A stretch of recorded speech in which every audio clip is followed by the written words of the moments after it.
2024년 4월 21일 위원점 시작하도록 하겠습니다. 지금 박스권 상단에서 쿵 하고 내려앉았고요. 중동 정쟁 이슈로 하락을 했는데 삼성전자가 문제거든요. 근데 어, 엔비디아의 주가 급락이 발생을 했어요. 이거는 이제 메타에서 대항마가 나왔다는 그 라마가 나와서 그렇다라고는 하지만 이런 것들이 약간은 조금은 그간 이제 반도체가 붕 올랐다가 내려앉은 그런 느낌도 든다라고 보시면 실질적으로 이게 비용으로 바뀌느냐 안 바뀌냐 게임인 거거든요.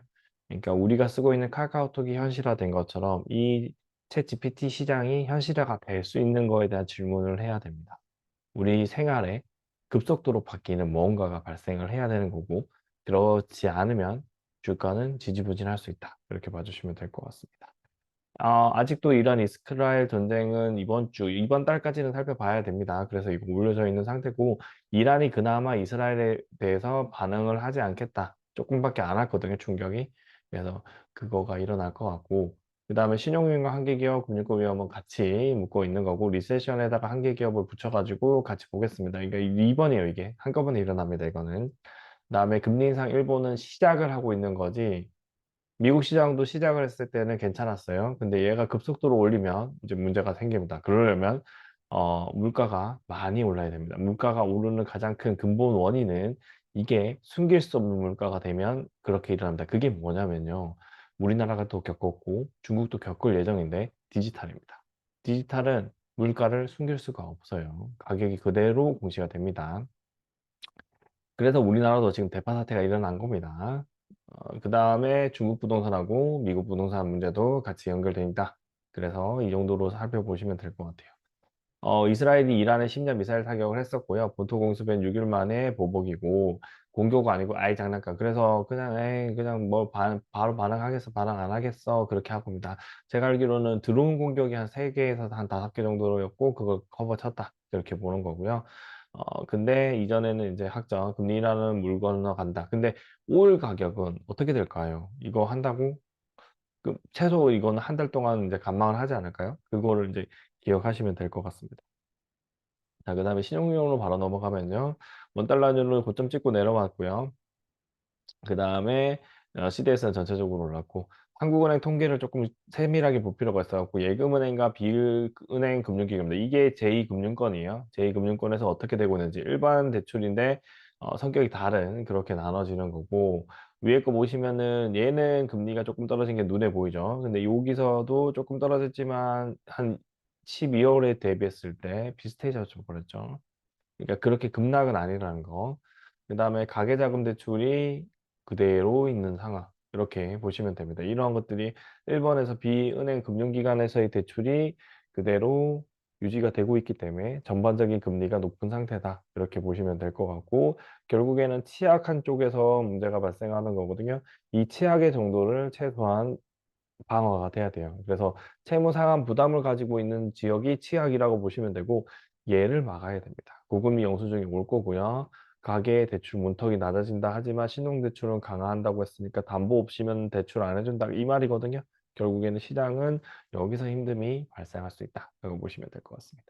제2금융권과 은행의 위험입니다. 5조로도 부족한 제2금융권 손실이 부담이 눈앞에 있고 그 다음에 여기 의무고용 이거는 별로 의미가 없습니다. 그 다음에 요거 소상공인에서 3천억을 지원한다는데 이게 얼마나 되겠어요? 그렇게 이자만 지급하는 겁니다. 그 다음에 은행에서는 대출이 추가로 나오기 힘든 거고요. 상생금융 시즌2라고 하지만 결국에는 시장이 살짝은 힘들어져야만 요것들을 다시 돈을 풀기 시작할 겁니다. 왜냐하면 이게 디플레거든요. 디플레가 발생을 해야 경기 부양을 위해서 국가는 금리를 낮춰서 저리로 창업을 할 수 있는 창업 생태계가 촉진될 겁니다. 저는 지금 유망한 거는 창업 투자회사들이 아닐까라고 보이고요. 전통적인 주식회사 말고요. 그거에 대해서는 매집을 해도 크게 무방할 것 같다라고 보시면 될 것 같습니다. 리세션인데 경기 침체와 한계 기업입니다. 경기 침체는 시장 시점의 문제입니다. 언제든지 터지는지, 올해 터질지 내년에 터질지 문제고요. 지금은 그냥 단순 중동 경쟁 초기로서의 시장이 촉발된 겁니다. 국제 공조는 힘든 상황이라고 보시면 되고요. 우리나라는 추경이 꼭 필요합니다. 뭐 물가 상승분 그런 게 아니에요. 추경을 한다고 해서 물가 상승에 들어간 게 아니라 우리가 잘 생각하면 2008년도 때 힘들었는데 MB 정부가 뭐 했냐면 4대강 사업 했죠. 토목업을 했습니다. 그러면서 성장을 했고요. 공매도 금지는 지속을 해야 됩니다. 그래야만 시장이 유지가 됩니다. 자, 그 다음에 이자도 뭐 못 갚는 기업은 한계기업을 숙이고 지방은행 건전성은 비상이고 한계기업 주의보. 그 다음에 한계기업 간 건전성 상황이 상당한 차이가 있기 때문에 옥석 가리기를 지금 진짜 해야 되는 시점이라고 보시면 되고 구조조정이 필요한 기업들은 과감하게 구조조정이 들어가야 됩니다. 추경은 경기 침체에 지금은 민생 대응이라고 말하는 것 자체가 자, 왜 그런지 모르겠어요. 추경은 경기 침체 하겠다는데 지금도 하고 추경을 뒤에 해도 돼요. 그냥 나눠서 하셔도 됩니다. 지금이 추경이라는 거를 할 수 있다는 걸 보여주는 게 결국에는 경기 침체를 그러니까 일어났을 때 충격파를 줄일 수 있다라고 보시면 될 것 같거든요. 지방은행 부실 채권이 증가되고 있으면서 울상입니다. 결국 지방 경기를 돌릴 수 있는 힘이 있어야 됩니다. 물론 서울 구도심도 힘들어지고 있어요. 그래서 복합입니다. 지금은 복합 다중이고 그 다음에 철강이 남아도는 중국 헐갑 공세에 수출을 하기 때문에 우리나라 철강이 힘들다는 걸 수도 있는데 그러니까 그래서 관세가 높아지는 겁니다. 우리나라도 긍정적으로 바뀔 수가 있어요. 이게 일단은 그렇게 보시면 될 것 같고 레메코 운송비 협상 이거는 그간 물가 상승분 때문에 운송하는 그 지입차들을 운영하시는 분들이 힘든 상황이거든요. 이거를 안 팔리는데 올려주기는 힘든 상황이겠죠. 이게 침체가 되면 저절로 그러니까 아무리 올려봤자 의미가 안 되거든요. 그러니까 여러 가지로 시장 전체가 힘들다는 걸 보여주는 그 내용이라고 보시면 될 것 같습니다. 그다음에 일본 금리 인상이고요. 연준의 금리 인하는 9월이고 그다음에 니케이 금리 인상론의 1%대 급락이고 그러니까 이런 부분들이 같이 연결되는 거고 일본의 금리 인상은 다음 주에 BOJ 회의에서 추가 결정이 날 거고 지금 0.01로 돼 있죠. 이게 결국에는 상향으로 조금 더 올라갈 거고 느낌상 1.5까지는 올려야만 될 거예요. 1.5만 되더라도 엔캐리 트레이드가 전 세계에 다 펼쳐져 있었기 때문에 엔화가 많이 투자되어 있던 나라들이 힘들어질 겁니다. 주가도 빠지고 전체적인 그러니까 화폐를 회수해야 되니까 그런 영향고리가 일어날 수 있다라고 보시면 될 것 같습니다. 중국하고 미국입니다. 중국 부동산 침체발 지방은행의 위기고요. 그다음에 5.3%로 대응을 하는 거고, 그다음에 요게 2위 업체도 유동성 압박 계속 이 이야기 나올 거예요. 그냥 계속 이제 막는 거예요. 하나 터트리고 하나 막고 하나 터트리고 하나 막고 그게 반복되는 게 최소 내년까지는 이어지지 않을까. 그러면 다행이고 이거를 못 막으면 이제 한 중국 경제 자체가 그냥 완전 침체 구멍을 한번 갔다 올 거죠. 근데 너무 경제가 크기 때문에 버틸 수 있다라고 보시면 됩니다. 일본이 20년 침체만으로 되고 그 잃어버린 20년으로 버틸 수 있었던 것도 일본 경제가 컸기 때문이거든요.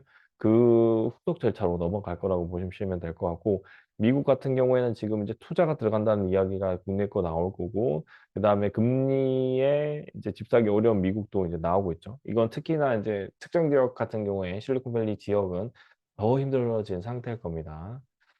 그리고 금리 인하가 힘들고, 그 다음에 물가가 다 오르면서 부동산 투자도 위험하다. 그런 내용들이 같이 연결되어 있는 거고, 공실률도 동일하게 높아지고 있는 상태죠. 이게 채워지기가 힘들습니다. 우리 지역 구도심처럼. 그래서 전반적으로 시장에는 부동산, 그러니까 금리가 높음으로써 부동산이 힘들어지고, 이거와 플러스 알파로서 지금 공매도가 금지됐기 때문에 공매도 관련된 종목들이 오르지, 그 공매도가 금지가 안 됐다면은 바이오라든지 IT의 종목들은 또 힘들 거예요. 그게 같이 시장에서 지배당하고 있다라고 보시면 될 것 같고요.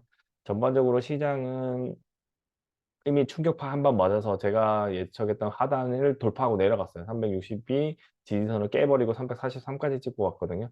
그러니까 사실상 한번 조정을 받은 거다. 지금 여기서부터 살지 말지를 고민해야 되는데 저는 사지는 않을 거예요. 그대로 홀드로 대응할 거고요. 올라오는 종목만 사서 대응을 할 거고, 그냥 저는 유망했다고 계속 그냥 생각하는 종목들은 그냥 조금씩 적립식으로 계속 평단가를 낮춰가는 전략, 아직 마이너스이기 때문에 그렇게 진행하도록 하겠습니다. 이번 주 위험 점검은 여기까지 하고요.